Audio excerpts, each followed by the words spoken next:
नमस्कार, आप सभी का स्वागत है कबीर रेडियो 107.8 एफएम पर और मैं हूं आपके साथ समर शर्मा। आप सभी को बता दें कि स्वास्थ्य विभाग उत्तर प्रदेश, स्मार्ट एनजीओ और कबीर रेडियो के संयुक्त तत्वाधान में कार्यक्रम चलाया जा रहा है जिसका नाम है सेहत सही लाभ कई।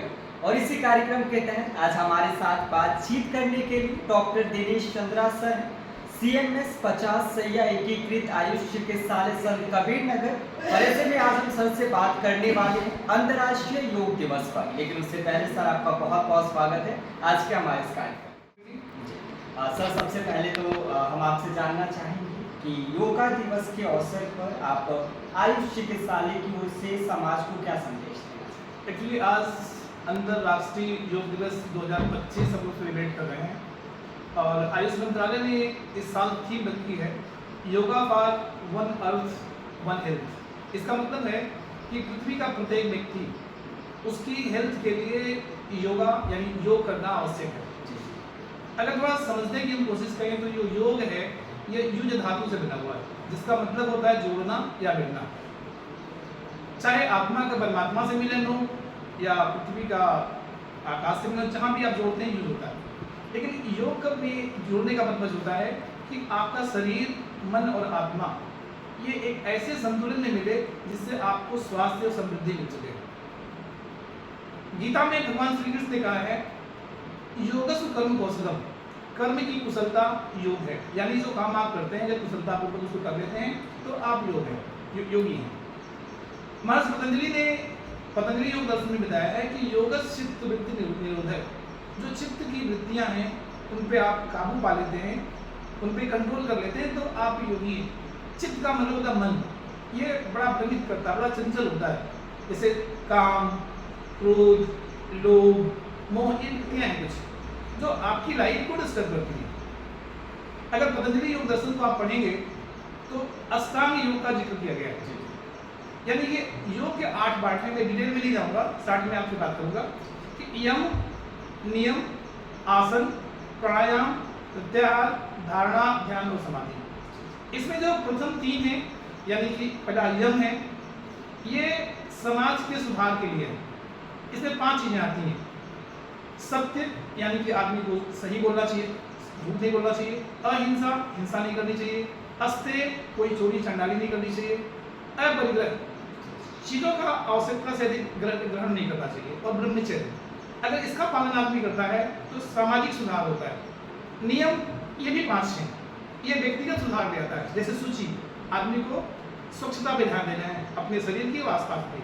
संतोष, हाय हाय नहीं करना, संतोषी बने रहना है, संतोष के साथ काम करना। स्वाध्याय, जो काम आप कर रहे हैं उसका मूल्यांकन करना कि हमने आज क्या सीख किया, क्या गलत किया तो सुधार करना। तब और ईश्वर पर निधान यानी भगवान पे, ईश्वर पे विश्वास करके उनके ऊपर छोड़ देना कि जो हो रहा अच्छा हो रहा है। आसन, इसको बड़ा सिंपल से बताया गया है स्थिर सुखम आसनम। शरीर की कोई भी ऐसी स्थिति में जिसमें आप व्यायाम करते हैं, कोई ऐसी आयास जिससे आपके शरीर में स्थिरता यानी कि स्ट्रेंथ आती है और आपकी हेल्थ बेहतर होती है, जिसको आसन बोलते हैं। ठीक ऐसे ही प्राणायाम है। प्राणायाम को समझना थोड़ा सा जरूरी है क्योंकि योग का बड़ा अच्छा है, बड़ा गहरा रिश्ता है प्राणायाम से। प्राणायाम में जो प्राण वायु होती है, जो सांस आप लेते हैं, जैसे आपने सांस लिया और आपने सांस छोड़ा तो इसको प्राण वायु बोलते हैं। इसका आयाम यानी इसको लंबे समय तक अगर आप रिटेन कर सकते हैं तो आपकी आयु लंबी हो सकती है। जैसे आप देख सकते हैं कछुआ, हाथी, ये लंबे समय तक इनकी प्राण वायु लंबे समय में निकलती है तो इनकी एज 100, 200, 300 साल होती है। आप देखिए चूहा, खरगोश, ये 1 मिनट में 70 बार 100 बार सांस लेते हैं, यानी इनकी प्राणवायु छोटी, इनकी आयु स्पान छोटा होता है। इसका मतलब क्या है कि जो योगी पुरुष थे वो प्राणवायु को नियंत्रित करके अपनी आयु लंबी करते थे, 100 साल, 125 साल, 150 साल करते थे। धारणा, ध्यान और समाधि, ये स्थितियां हैं 8। सर इसके साथ ही जानना चाहेंगे आपके अनुभव में योग किस प्रकार शारीरिक और मानसिक स्वास्थ्य के लिए लाभकारी सिद्ध? आयुष फील्ड में काम करते हुए मुझे लगभग 25 से 30 साल हो गए हैं। मेरा काफ़ी अच्छा अनुभव है योग को, आयुर्वेदा को लेकर। इससे किसी भी व्यक्ति को अगर योग रेगुलर करता है तो उसको कुछ शारीरिक लाभ मिलते हैं जो अन्य कहीं मिलते हैं। जैसे फ्लेक्सिबिलिटी, अगर आदमी योग करता है तो उसकी बॉडी में लचीलापन या लचक बनी रहती है, इससे यंग की फीलिंग आती है। मसल स्ट्रेंथ, उसकी मांसपेशियां मजबूत हो जाती हैं। ब्लड सर्कुलेशन इंप्रूव करता है, उसका डाइजेशन सुधर जाता है यानी पाचन तंत्र सही हो जाता है, उसका श्वसन तंत्र यानी सांस लेने में जो प्रॉब्लम, सांस की बीमारियां होने की संभावना कम हो जाती है, उसका वेट मैनेज हो जाता है, वेट नहीं बढ़ता है, और सबसे अच्छी चीज है कि रोग से लड़ने की क्षमता भी बढ़ती है। और मानसिक रूप से जो देखें तो अगर आप योग करते हैं, रेगुलर करते हैं, तो आपकी एकाग्रता बढ़ती है और स्मरण शक्ति में वृद्धि होती है, नींद प्रॉपर ढंग से आती है, मन शांत रहता है, स्थिर रहता है, तनाव गुस्सा एकदम ना के बराबर हो जाता है। विशेष रूप से अगर हम कहें तो जो लाइफ स्टाइल की डिजीज है, लाइफ स्टाइल की बीमारियां हैं, इनसे बचने के लिए और इनको मैनेज करने के लिए दोनों में योग का बड़ा योगदान है।